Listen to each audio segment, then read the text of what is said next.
आगे चलते हैं।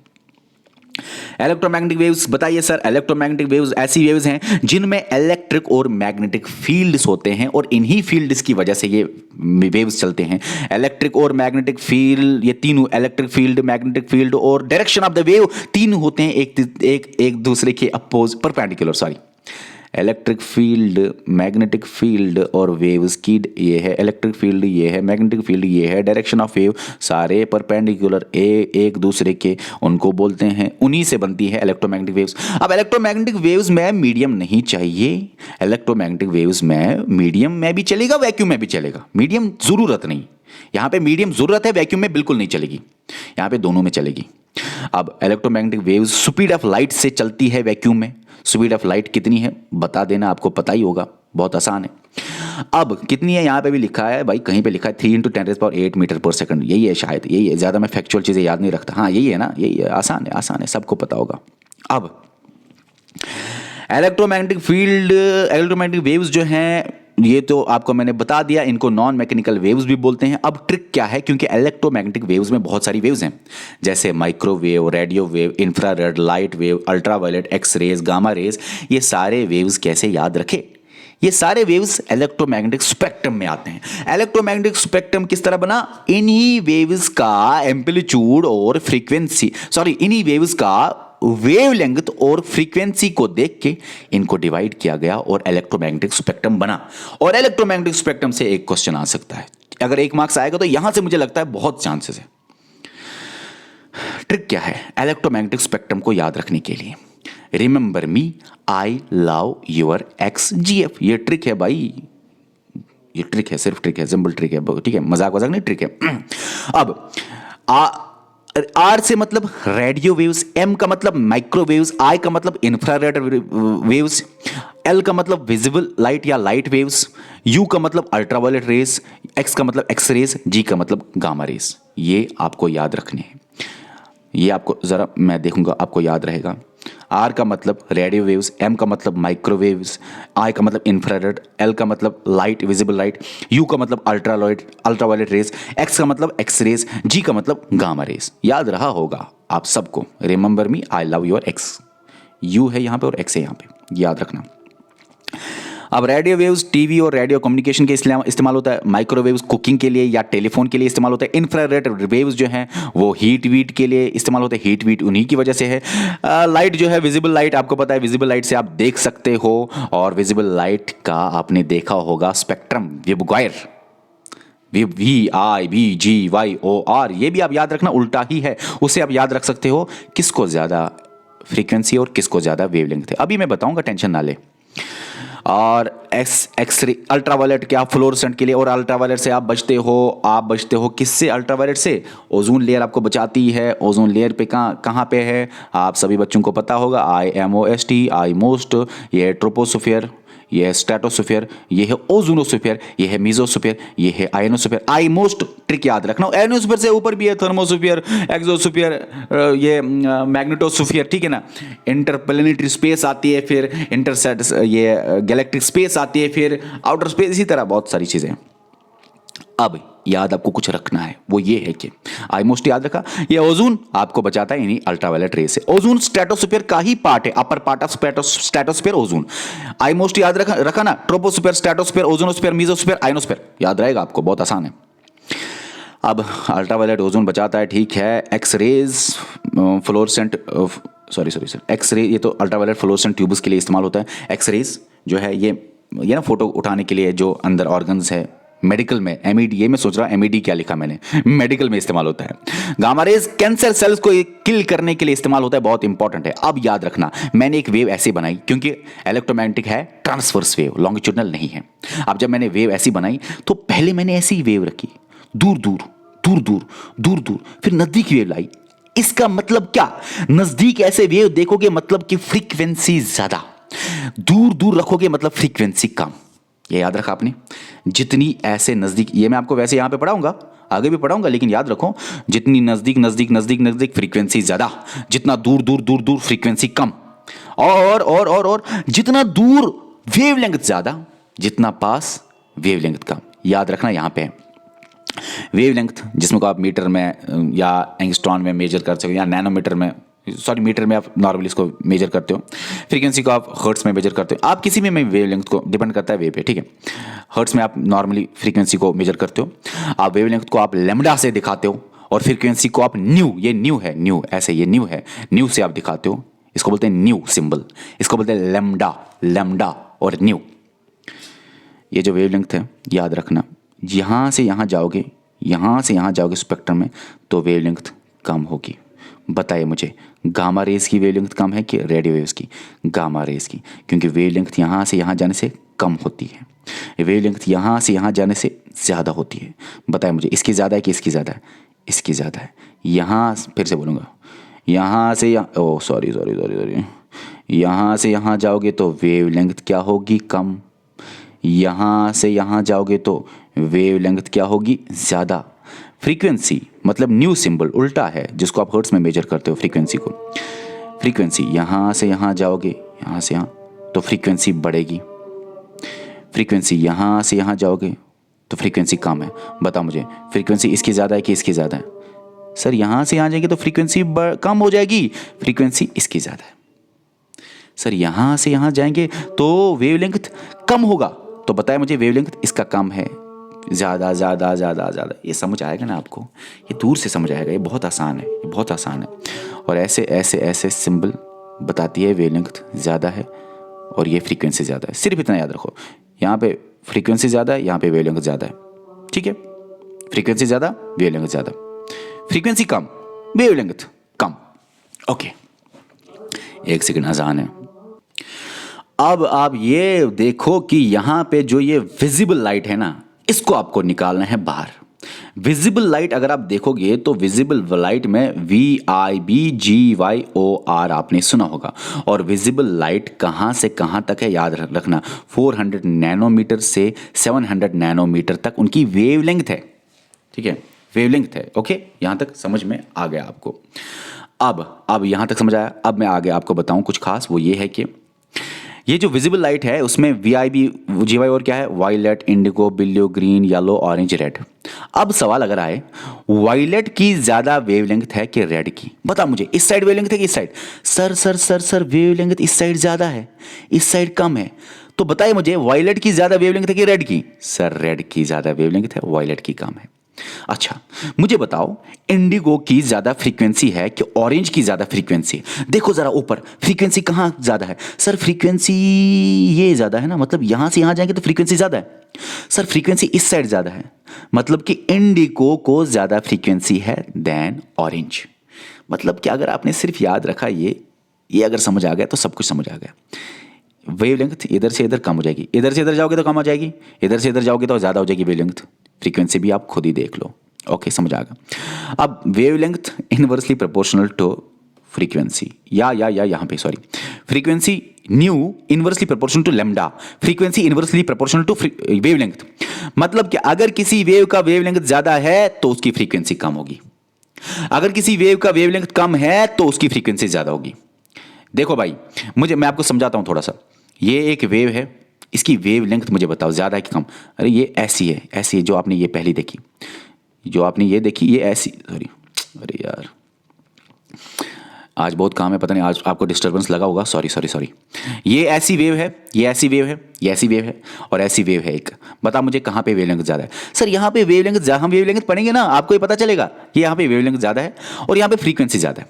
याद रखना, जिसमें वेवलेंथ ज़्यादा होती है उसमें फ्रीक्वेंसी कम होती है, जिसमें फ्रीक्वेंसी ज़्यादा होती है उसमें वेवलेंथ कम होती है। उल्टा, इनवर्सली प्रोपोर्शनल, ये ज़्यादा ये कम, ये अगर ज़्यादा ये कम, ठीक है, एक ज़्यादा एक कम, एक ज़्यादा एक कम, एक ज़्यादा एक कम, एक ज़्यादा एक कम। चलिए आगे पढ़ते हैं।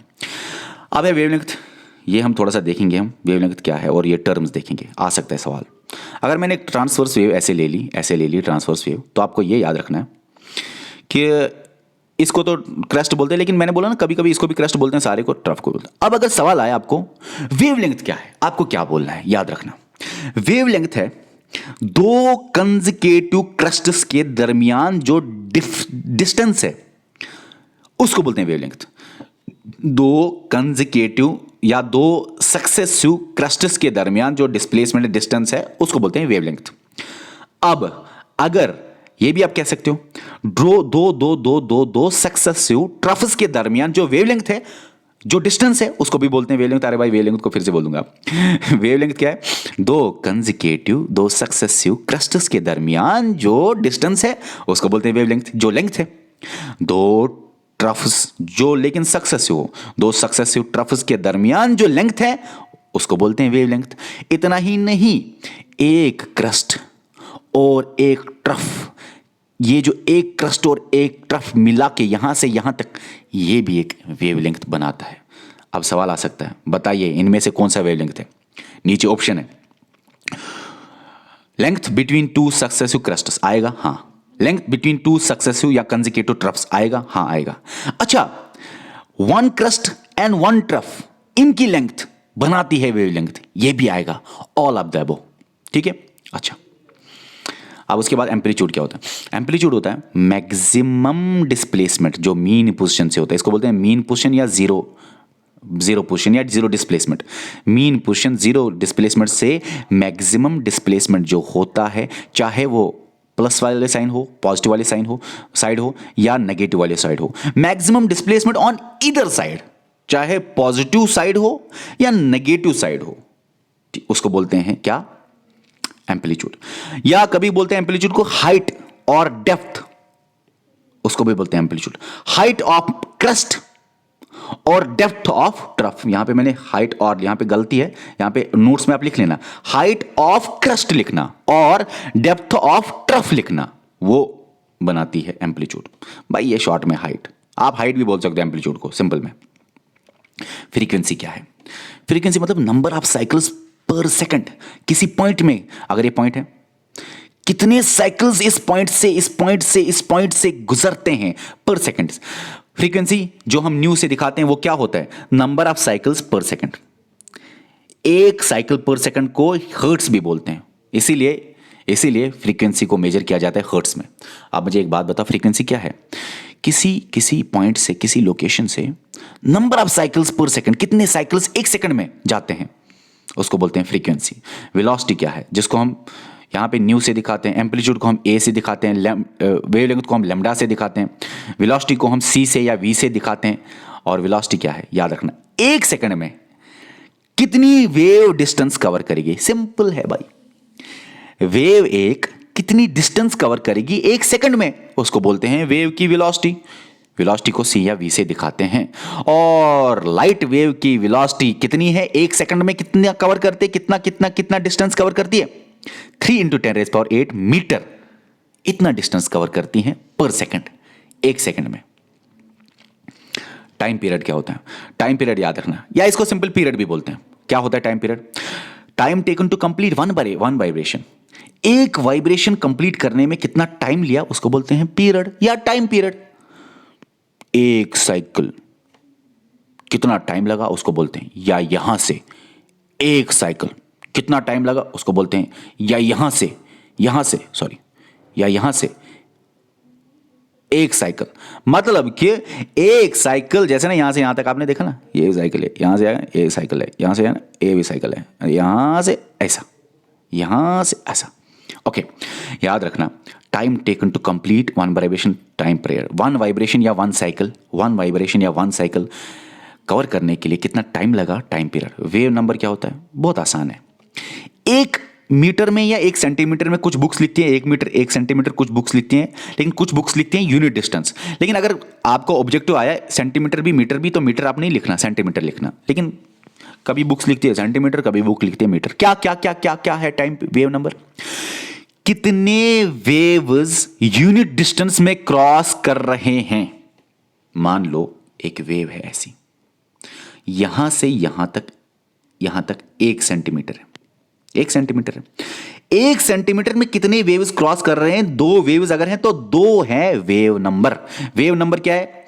कितने नंबर ऑफ वेव्स क्रॉस कर रहे हैं 1 सेंटीमीटर में, 1 सेंटीमीटर लेंथ में, या यूनिट डिस्टेंस में, या किसी बुक में लिखा होता है 1 मीटर में। यूनिट डिस्टेंस मतलब 1, इसीलिए 1 सेंटीमीटर 1 मीटर। फिर से बोलूंगा, वेव नंबर किस सिंबल से दिखाया जाता है? याद रखना, न्यू, लेकिन ऊपर बार है। टाइम पीरियड सिर्फ डायरेक्ट टी से दिखाया जाता है। वेव नंबर न्यू लेकिन ऊपर बार है, दिखाया जाता है न्यू बार से वेव नंबर। क्या है wave number? Number of waves travelling in 1 unit distance, या 1 सेंटीमीटर या 1 मीटर।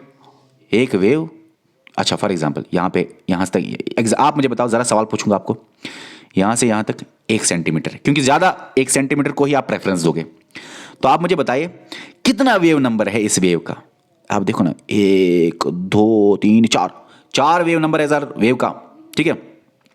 यहां से यहां एक वेव, फिर यहां से दूसरी वेव, फिर यहां से तीसरी वेव, फिर यहां से 4 वेव ना, लगभग 4 वेव। ओके, अब आगे चलेंगे। इंटरफेरेंस ऑफ वेव्स क्या होता है? देखो भाई सिंपल है, बहुत आसान है। अगर वेव्स मीट करते हैं तो उसको बोलते हैं इंटरफेरेंस ऑफ वेव। वेव्स के मिलने को बोलते हैं इंटरफेरेंस ऑफ वेव्स। अगर एक वेव ऐसी है, दूसरी वेव यहां से आ रही है, देखो भाई दोनों वेव्स अपोजिट डायरेक्शन में आ रही है, ये यहां से आ रही है, इसने पार्टिकल को बोला नीचे जाओ, यहां से दूसरी वेव आई और टकराई, एक्सीडेंट हो गया, इसने पार्टिकल को बोला ऊपर जाओ। पार्टिकल बेचारा क्या करेगा? वाइब्रेशन तो करनी है पार्टिकल को, ताकि उसके साथ वाले पार्टिकल्स आगे वाइब्रेट हो जाए।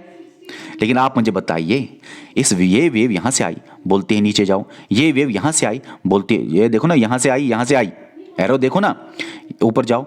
तो जब ये टकराते हैं तो ये पार्टिकल कहां जाएगा? वो पार्टिकल कहां जाएगा, कितना जाएगा, ऊपर जाएगा कि नीचे जाएगा, वो डिपेंड करता है सुपरपोजिशन प्रिंसिपल, उसी को बोलते हैं। सुपरपोजिशन प्रिंसिपल के हिसाब से वो डिस्प्लेसमेंट करेगा। पार्टिकल कहां डिस्प्लेसमेंट करेगा? उसको बोलते हैं रिजल्टेंट डिस्प्लेसमेंट। वो बराबर होता है vector sum of displacement of waves. ये आपको मैं समझाता हूं थोड़ा सा। इसने इसको धक्का दिया, बोला 5 मीटर नीचे जाओ, ये थोड़ी वीक थी, इसने ऊपर धक्का दिया, बोला 2 ही मीटर ऊपर जाओ, तो पार्टिकल कहां जाएगा? थोड़ा नीचे ही जाएगा, क्योंकि ये वाला धक्का ज्यादा तेज था, 3 मीटर नीचे जाएगा। तो इसी को बोलते हैं रिजल्टेंट डिस्प्लेसमेंट। ये होगा रिजल्टेंट डिस्प्लेसमेंट किसके बराबर होता है? Vector sum of displacement of waves. आप sum of displacement of waves, तो ठीक है, ये वेक्टर क्या है sir? Sum of displacement of waves. Sir इस वेव ने बोला 5 जाओ, इस वेव ने बोला पार्टिकल को 3 जाओ, 2 जाओ, तो ये यहां आएगा पार्टिकल। तो sum of displacement of waves तो चलेगा, resultant sum of displacement of waves तो चलेगा। लेकिन वेक्टर क्या होता है? वेक्टर का मतलब ये नहीं है हमेशा कि नीचे जाओ ऊपर जाओ। फॉर एग्जांपल ये वेव यहां से आई, इसने बोला नीचे जाओ, ये वेव यहां से आई तो ये बोले यहां से जाओ, इसने बोला इसको नीचे जाओ। एक सेकंड, इसने बोला नीचे जाओ, आपने तो आसानी से निकाल दिया, नीचे जाएगा ऊपर जाएगा तो आसानी से निकालोगे। लेकिन इस वेव ने बोला नीचे जाओ, लेकिन ये वेव ऐसे आई, ऐसे, इसने बोला ऐसे जाओ, एक बोला ऐसे जाओ, दूसरा बोला ऐसे जाओ। अब वहां पे वेक्टर आपने पढ़ा होगा, वेक्टर्स, वहां पे वेक्टर का इस्तेमाल होता है। चलो आगे चलते हैं। सुपरपोजिशन प्रिंसिपल यही बोलता है कि रिजल्टेंट डिस्प्लेसमेंट होता है बराबर vector sum of displacement of waves. अब याद रखना, इंटरफेरेंस ऑफ वेव्स 2 तरह के हो सकता है। वेव के ऊपर वेव बराबर आएगी, वेव के ऊपर वेव बराबर नहीं आएगी। कंस्ट्रक्टिव इंटरफेरेंस जब वेव के ऊपर वेव बराबर आती है, डिस्ट्रक्टिव इंटरफेरेंस जब वेव के ऊपर वेव बराबर नहीं आती। फॉर एग्जाम्पल वेव ऐसे चलती है, वेव ऐसे चलती है, दूसरी वेव उसके साथ मिलती है, इंटरफेरेंस करती है, मिलती है, लेकिन क्रस्ट पे आता है, ट्रफ के, ट्रफ बराबर ट्रफ पे, क्रस्ट बराबर ट्रफ पे, क्रस्ट ट्रफ मिलता है, क्रस्ट और ट्रफ की लोकेशन मिलती है, क्रस्ट और ट्रफ की पोजीशन मिलती है, क्रस्ट और ट्रफ की पोजीशन मिलती है, तो पता है इसको बोलते हैं इंटरफेरेंस। लेकिन कंस्ट्रक्टिव इंटरफेरेंस क्यों? क्रस्ट और क्रस्ट मिलके ज्यादा बड़ा क्रस्ट बनेगा, ट्रफ और ट्रफ मिलके ज्यादा नीचे डीप ट्रफ बनेगा। रिजल्टेंट वेव जो होगी वो क्या होगी? ऐसे बड़ी वेव बनेगी, इससे निकल के आई बड़ी wave maximum displacement of particles दिखाएगा, मैक्सिमम एम्पलीट्यूड दिखाएगा। डिस्ट्रक्टिव इंटरफेरेंस क्या होती है? जब एक वेव और दूसरी वेव के क्रस्ट और ट्रफ की लोकेशंस नहीं मिलते। यहां पे क्रस्ट है, लेकिन इसी के साथ में ट्रफ मिलके आया, यहां पे तो ट्रफ था, लेकिन इस वेव का यहां पे क्रस्ट है, यहां पे क्रस्ट है, लेकिन इस वेव का यहां पे नीचे ट्रफ है। तो जब क्रस्ट नहीं मिलता, ट्रफ नहीं मिलता, तब रिजल्टेंट कमजोर वेव होती है बेचारी।